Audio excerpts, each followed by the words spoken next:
ధరణిలో అక్రమాల దందా బయటకొస్తోంది. భూముల వివరాలను మార్చినట్లు గతంలో ఈ పోర్టల్ను నిర్వహించిన టెరాసిస్ కంపెనీ ఒప్పుకున్నట్లు తెలుస్తోంది. అధికారుల ప్రమేయం లేకుండా వేలి ముద్రలు, క్షేత్రస్థాయి రిపోర్టులతో సంబంధం లేకుండా బ్యాకెండ్లో ఈ వ్యవహారం నడిపించినట్లు సమాచారం. గత ప్రభుత్వ పెద్దలు అప్పటి సీఎస్ నుంచి మెయిల్స్ రావడంతోనే అక్రమాలు చేసినట్టు సమాచారం. ఆ నివేదికను కూడా సర్కార్కు అందజేసినట్టు తెలుస్తోంది.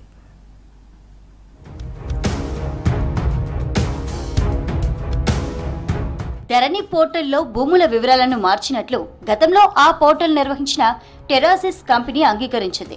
అధికారుల ప్రమేయం లేకుండా వారి వేలిముద్రలు, క్షేత్రస్థాయిలో రిపోర్టులతో సంబంధం లేకుండా బ్యాకెండ్లతో ఈ వ్యవహారం నడిపినట్లు రాష్ట్ర ప్రభుత్వానికి తెలిపింది.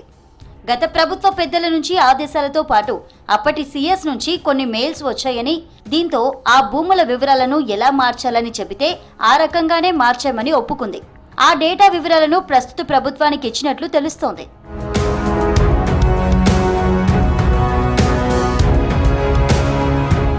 ఇక ప్రస్తుత కాంగ్రెస్ ప్రభుత్వం భూభారతి పోర్టల్ తెచ్చిన తర్వాత ధరణి పోర్టల్ కి పూర్తి స్థాయిలో ఫోరెన్సిక్ ఆడిట్ నిర్వహించాలని నిర్ణయించింది.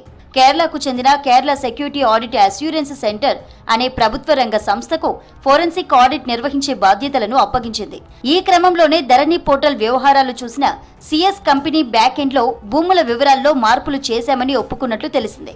కొన్నిసార్లు ఐటీ డిపార్ట్మెంట్ పరిధిలోని ఈ governance, Telangana state technological services TGTS నుంచి కూడా పలు భూముల్లో మార్పులు జరిగాయని ప్రభుత్వానికి నివేదించింది. ఏ భూముల వివరాలు మారాయనే దానిపై రెవెన్యూ శాఖ లోతుగా స్టడీ చేస్తోంది. ఫోరెన్సిక్ ఆడిట్ మొదలు పెడితే మరిన్ని అవకతవకలు ఆధారాలతో సహా బయటపడతాయని అధికార వర్గాలు అభిప్రాయపడుతున్నాయి.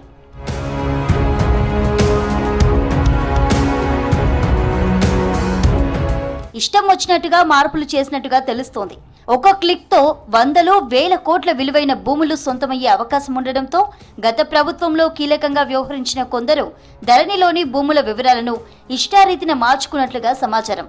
ముఖ్యంగా నిషేధిత జాబితాలోని భూములను పట్టా భూములుగా మార్చుకున్నారనే ఆరోపణలు ఉన్నాయి. ధరణిపై ఏర్పాటు చేసిన కమిటీ కూడా ఇదే విషయాన్ని తెలిపింది. వాస్తవానికి 2017లో సెప్టెంబర్ నుంచి డిసెంబర్ మధ్య భూ రికార్డుల ప్రక్షాళన జరిగింది.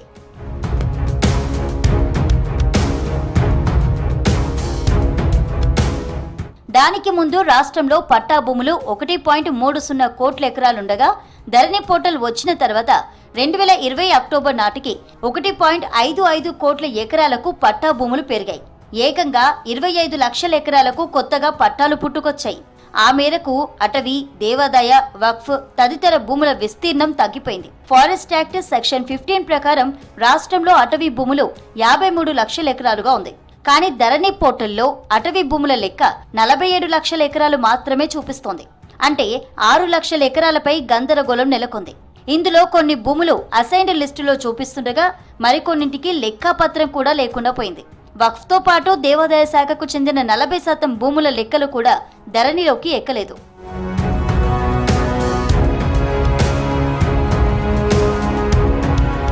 రాష్ట్రంలో 90,000 ఎకరాల ఎండోన్మెంట్ భూములకు గాను కేవలం 50,000 ఎకరాలు మాత్రమే ధరణిలో ఎంట్రీ అయింది. ఇలా ప్రభుత్వ, అసైన్డ్, ఎండోమెంట్, ఫారెస్ట్ భూములను పట్టా భూములుగా మార్చుకున్నారనే ఆరోపణలున్నాయి. జీవో బయటకు రాకుండా ధరణి పోర్టల్ అమల్లోకి వచ్చిన తర్వాత ఈ ప్రాజెక్టు బాధ్యతలన్నింటినీ ఐటీ డిపార్ట్మెంట్ పరిధిలోని ఈ గవర్నెన్స్, టీజీటీఎస్ స్పెషల్ కమిషనర్ జీటీ వెంకటేశ్వరరావుకు అప్పటి బీఆర్ఎస్ ప్రభుత్వం అప్పగించింది. ఎలాంటి సంబంధం లేకపోయినా ధరణి ప్రాజెక్టు డైరెక్టర్గా ఆయనకు బాధ్యతలిచ్చింది. 2020 సెప్టెంబర్ 18న అప్పటి సీఎస్ సీసీఎల్ జీవో ఇచ్చారు. కానీ ఈ జీవో విషయం అప్పట్లో బయటకు రానివ్వలేదని తెలుస్తోంది.